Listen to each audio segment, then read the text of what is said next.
In for my walk and talk, if you will.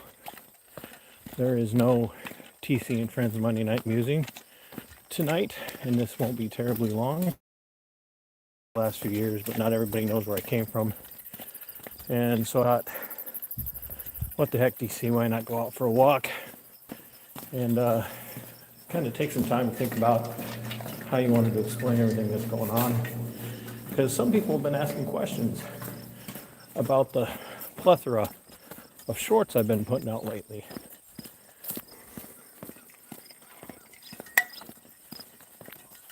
So if you're watching this, feel free to comment, like, share, hit the subscribe button if you haven't. But help me boost this up in the algorithm. Send me a super chat and or a super thanks if you're watching on replay. Here's what's going on. So I was raised in an ostensibly culturally conservative home. I didn't know anything about my parents' politics. I didn't know anything about who they voted for, who they supported politically. It was kind of verboten. We didn't talk about it at all. I knew their religion, and I knew that they expected me to be law-abiding. They expected me to be decent in public. They expected me to treat people with decency and respect, and that included cops, law enforcement. My dad used to tell me, look, if you ever get picked up by the cops for something that you shouldn't be doing, you'll be safer with them than you will be with me. That was almost always in reference to me getting caught drinking, which never happened, by the way. I don't think I drank more than 4 times the entire time that I was in high school. But that was what I was told. If you get picked up by the cops, you're going to be safer there with them than you are going to be with me. And it was also kind of one of those things where if somebody in a position of authority said something about you or made a report about you to my parents, me, it was deemed to be true. Because people in a position of authority, cops, teachers, superintendents, principals, things like that, were to be trusted. They were to be given the benefit of the doubt, right? That's how it was supposed to be. You were supposed to trust that their observations were going to be backed up with the veracity of their character. Now, we know that going back, years in the history of the United States, policing as we know it in the U.S. now really kind of got its start here. I mean, there's law enforcement all over the world, but the Western philosophical perspective behind policing is rooted in Western philosophy, obviously, but is in particular rooted in American jurisprudence in the American legal system. And patriotism and conservatism and love for republic and love for nation have always been firmly held hand in hand. They've always walked alongside one another. You would no more look down your nose as a traditional patriot at a person in the military returning from war than you would look down your nose at a cop. They're seen as the same. They're seen as both being sacrificial heroes in the cause of our republic. And that was beat into me. I mean, not physically, but it was beat into me intellectually, philosophically. And I grew up hearing passages like Romans chapter 13 quoted about obeying the government and quoted about subservience to the state. And quite frankly, I took a lot of that in myself.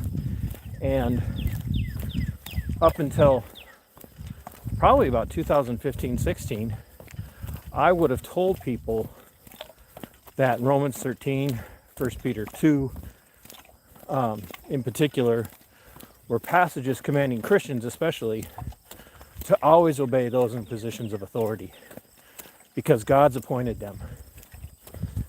And the more I started to grow in my personal philosophical worldview, rooted in the transformational writings of men like Luther and Calvin, and then Adam Smith and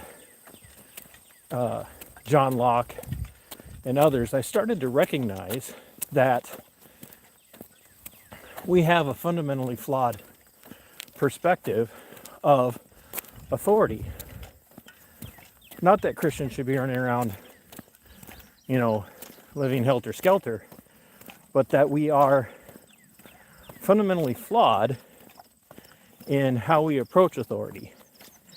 And especially Christians, and especially conservatives, who will tell you that there is such a thing as evil in the world, that there is such a thing as wickedness in the world, and they can point to passages of Scripture, they can point to traditional mores and values and say, hey, here's how we know what evil is. And one of their biggest diatribes against the left has always been that the left doesn't believe in evil, or at least the way evil should be defined. And the left is full of cultural socialism, cultural Marxism, that teaches evil is disparity, that evil is inequality, inequity, and that kind of evil can only be overcome by making everyone equal, no matter what it takes. In the right, conservatives, patriotic types, Christians, they cherish that. They relish fighting against that and saying, no, we define evil not according to man's views, but according to the Bible, according to the biblical worldview. But as I looked and started reading and started studying, the more I realized that the right, the conservative base, if you will, the traditional conservatives, tradcons, I call them normie-cons, especially here in Minnesota, they don't have a rock-solid definition of what is evil. They don't have a rock-solid, fundamental, foundational understanding of what is or isn't patriotic as far as what it looks like to be obedient either to God and secondarily obedient to a person in a position of authority. And their fundamental lack, whether it be the left or right, of understanding that all people have evil in them, that all people, there again, according to the biblical worldview, all people are born evil. All people are born wicked. And that by nature they do wicked things. By nature. They don't do good things by nature. They do wicked things by nature.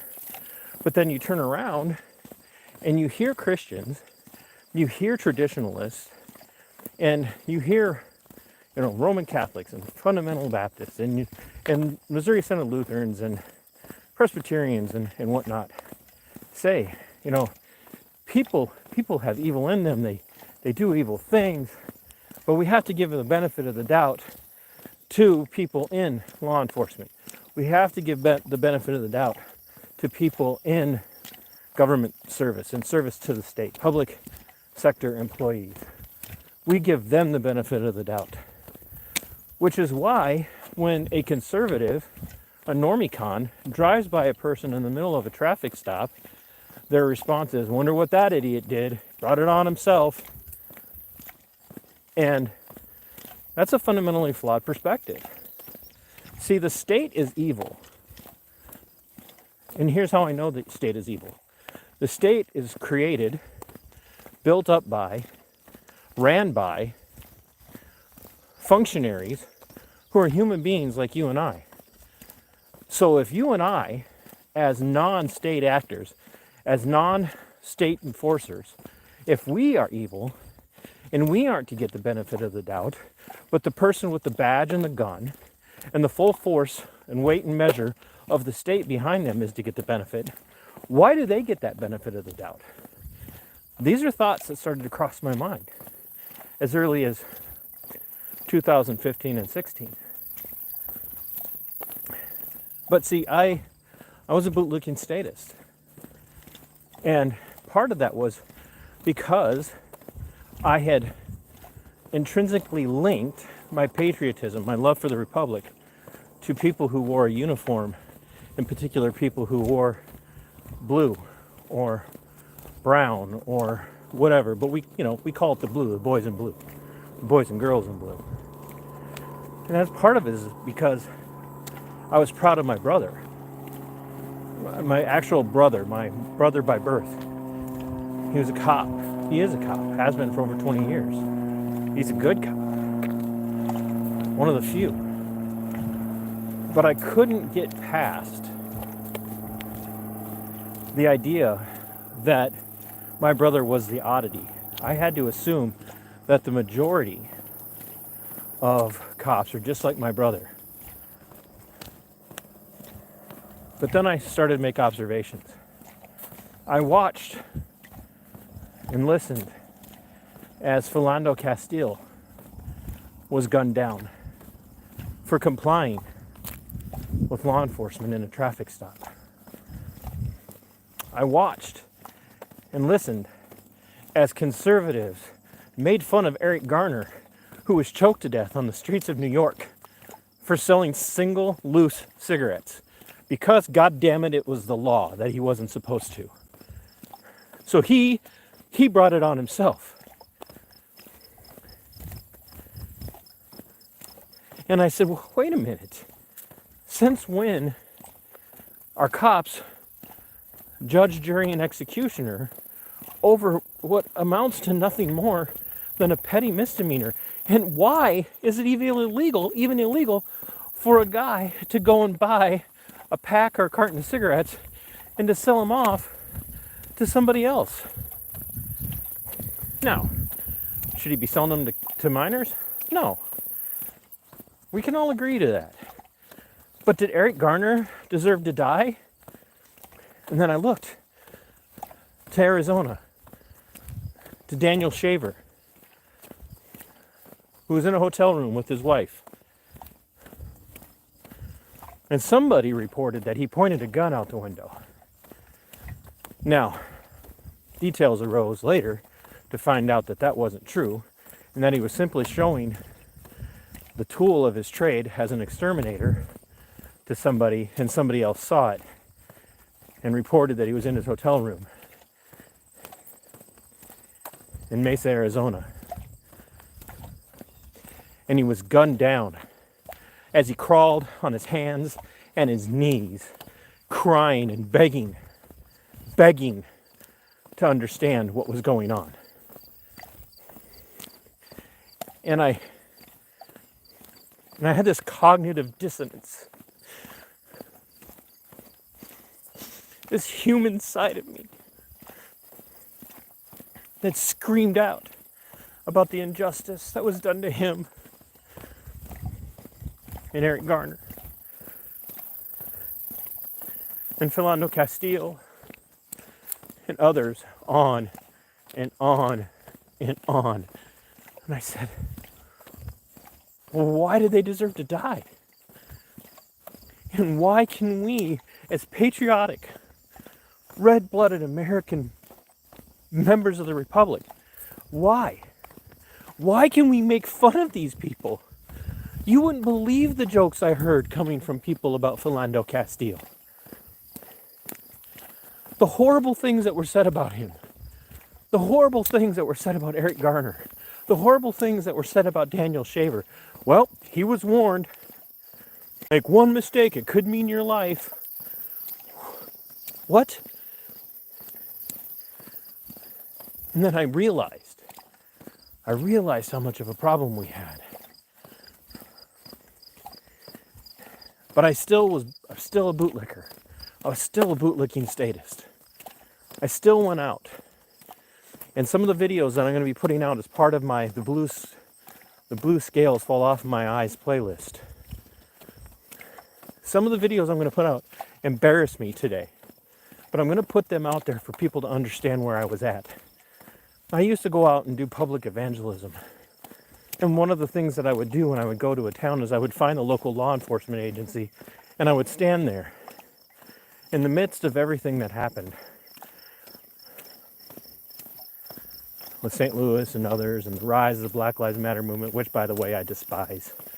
I despise the Black Lives Matter movement. But I would stand in front of local law enforcement agencies with my Police Lives Matter, Blue Lives Matter sign. And I'd talk to cops. And they'd stop and they'd thank me and they'd shake my hand and they'd tell me how important it was to see somebody out there supporting them. And I never would tell them that I was a deputy. I'd never tell them why I was doing it. And in the case of Albert Lea, Minnesota, they had an officer-involved shooting and their officers were catching flack. And I spent 2 nights in the cold holding my sign in front of the law enforcement center, the courthouse in Albert Lea, defending the cops in Albert Lea for their use of force. But I was still starting to wake up, and I started to get really uncomfortable with what I was seeing.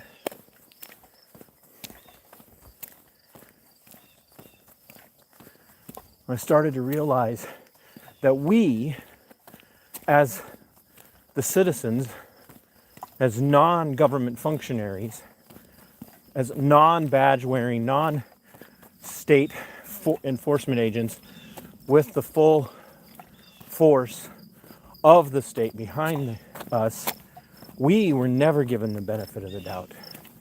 So even though we will assert our right to a fair trial, we'll assert our right to be viewed as innocent until proven guilty, we'll assert our right to not take part in our own prosecution, we'll look at somebody else and we'll say, you're guilty because a cop says you're guilty. You're guilty because you're having an interaction with law enforcement.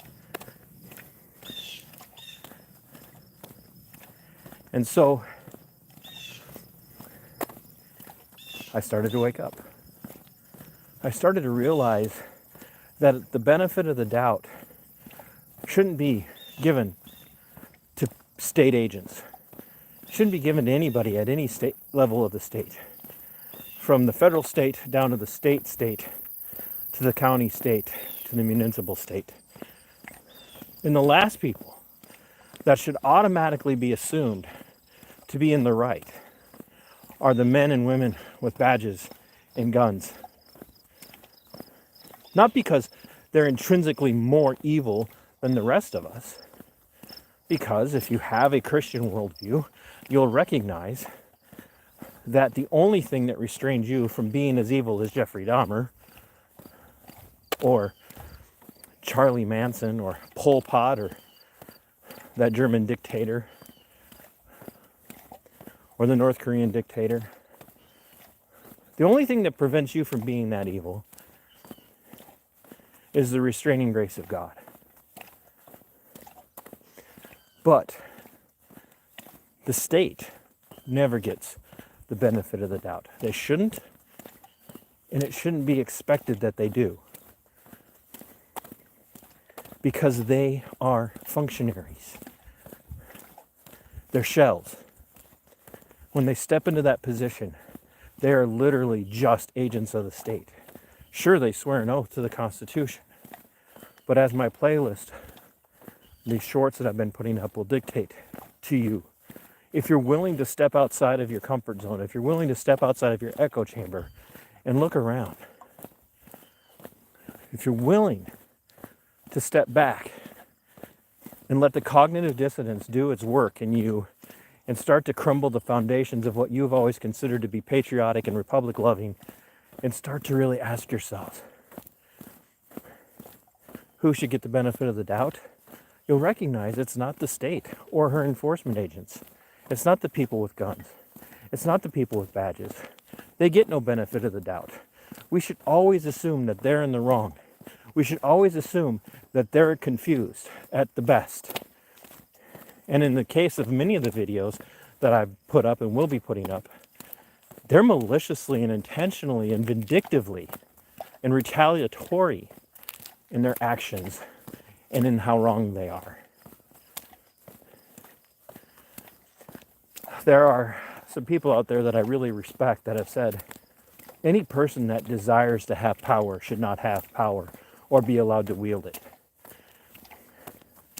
And the only people that should be granted power are those that have no desire or design to grasp it and hold on to it.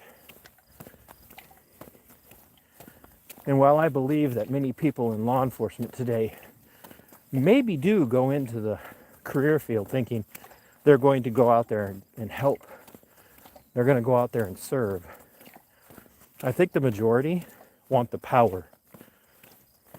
The majority want the benefit of being able to do things to other people that they would never be able to get away with doing if it wasn't for the fact that they have the full force of the state behind them. I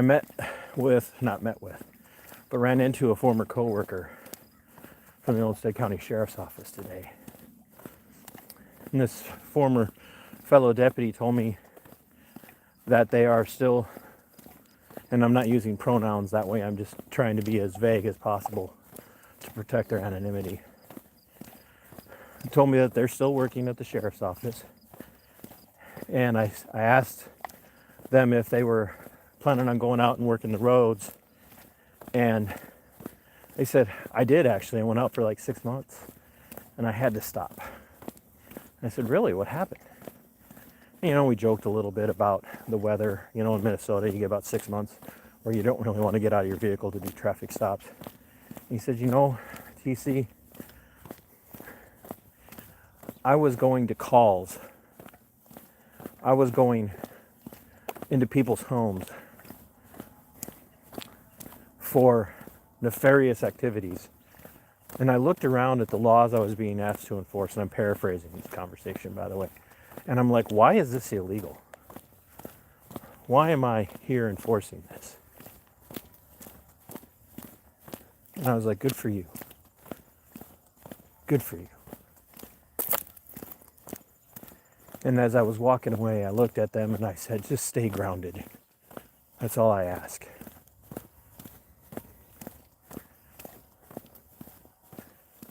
And that's what's missing in the world of law enforcement today. Sure, there are oddities out there. You know, men like Detective Matt Thorson, who has the full backing of his police chief and his supervisors as he actually talks about some of the corruption and the attitude and the disgusting behavior of so many people in uniform today. When they know they're on camera, by the way, that's what blows my mind. They know they're on camera, not just their cameras, but they know that everybody has a camera. And they still act like prideful and arrogant jerks as they tread on and piss on the American people.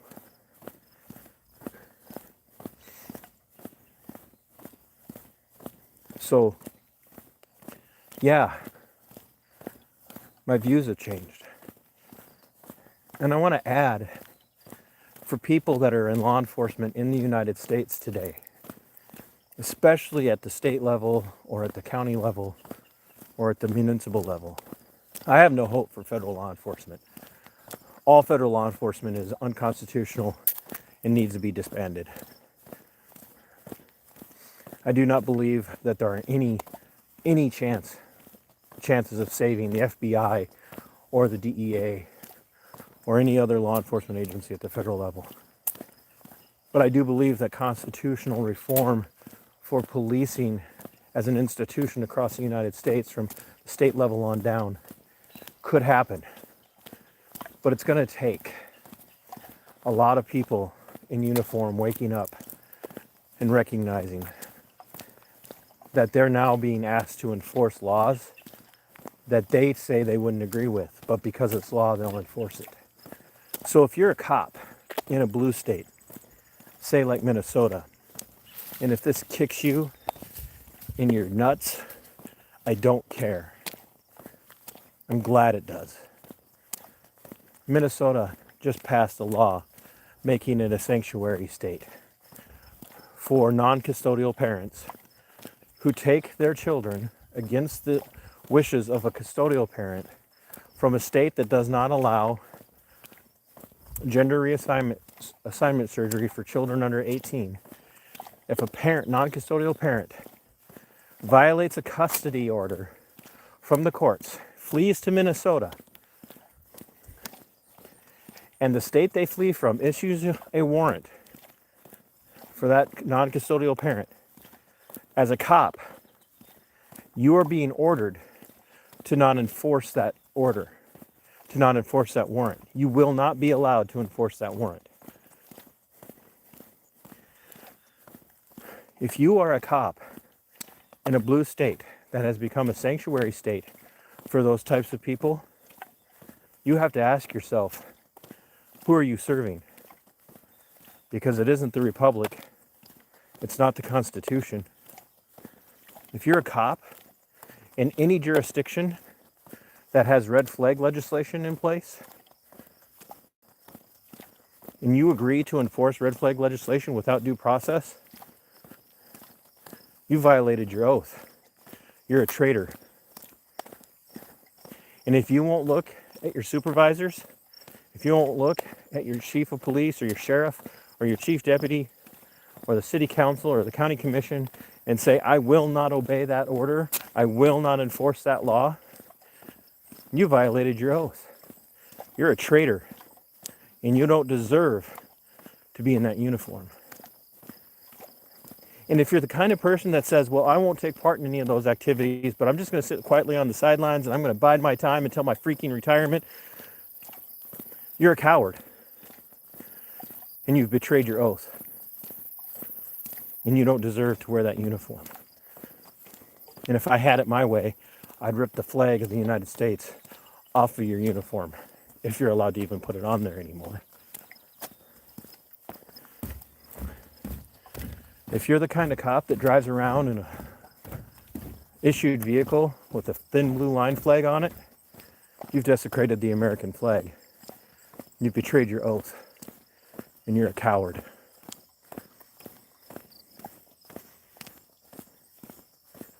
You see, this is what's going on with me. I'm not radical. I love my republic. And I'm willing to point out when cops do good. But everybody will point out when the cops do good. But are you willing to risk your popularity, to risk your friendships, to risk your family members, to risk relationships, and say, no more, enough is enough? Because if you're not, then just admit it. You are a bootlicking statist, and you just don't want to wake up. I'm not going to say that's okay, but I can tell you that I understand. Because I was there too.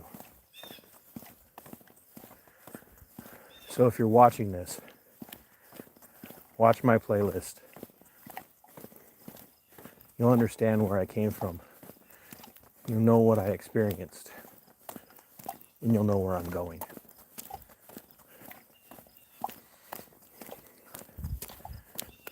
I'll back individual officers when I see them do right.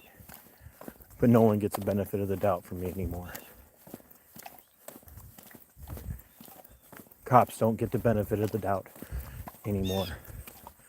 Not until I see more of them speaking out like Detective Thorson. even if it means you lose your job. Because if your paycheck's more important to you, if your pension's more important to you, then you're a coward and you don't deserve to say that you serve this republic. And you damn sure don't serve we the people.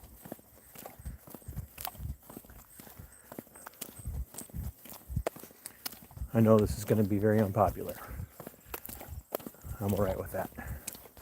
I've never been one for popularity. Trust me, I've always been on the outside. But I'd rather be on the outside knowing I'm right than on the inside looking out at the outsider and laughing at him for standing on ethics and principle. That's no way to live. Fight for your freedom. It is yours. Fight for your liberty. It belongs to you. And sic semper tyrannis.